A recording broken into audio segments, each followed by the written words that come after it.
Okay, again, we're focusing on the bottom. Let's start with the LCM of the numbers. This is actually the same numbers. I didn't notice that, but it's 5 and 2, so we know the coefficient LCM is going to be 10.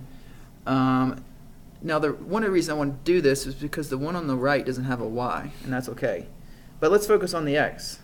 What's the biggest power of x in this problem? They're the same. They're both x to the first. Oops. And so we can pick either one. We know the LCM is just going to be x because it's tied, right? They both have x. If one was x squared, then be x squared. Okay. So then next we move to the y. So this one has two variables.